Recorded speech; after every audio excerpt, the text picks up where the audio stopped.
Salam olsun herkese. Videomuza abone atmayı ve bir de like atmayı unutmayın. Ve keçək videomuzda. Bugünkü videomuz elmas xərcləməkdir. Yəni bildiğiniz kimi gül ifadəsi də gəlib. Yəni başqaları da gəlib, amma əsas odur ki, biz birini ala bilərik. Baxaq görək.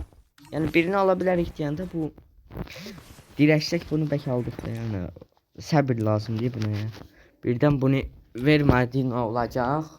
Versən nə olacaq? Görəsən. İndi mən də fikirləşirəm, baxım görüm. Bunun birini ən azı ala bilsəm, əl olur. Evo kasasına deyirsiniz niyə basmıram? Yəni bu Evo kasasında bildiyiniz kimi, yəni baxmıram. Yəni bu qalacaq. Birdən bunlardan birini verdin o. O da var. Gəlin sizdən bir dənə basaq.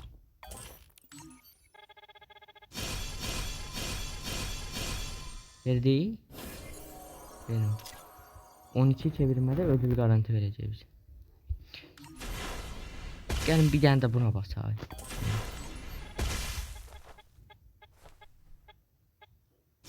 Fiş. Bunlar hiç bilmiyorum. Bura basma fikrimiz var. Ama bilmirəm hara basın. Bu ev bunu sizcə götürək buradan yoksa necə? Bu ev bunu həqiqətən götürək də işte. Baxın. 1-2 ver geçsin. Axıra verəcək. Vıy. 7 çevirmədə özür qalır. Siz hansını verəcək?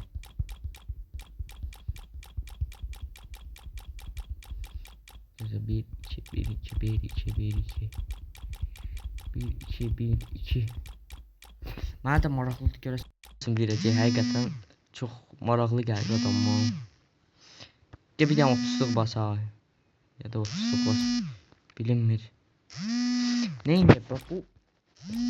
Bilinmir hansını verəcək adama. Yəni həqiqətən. Bu verir bize. Başka ne var bakın burada? Gül ifadesi həqiqətən.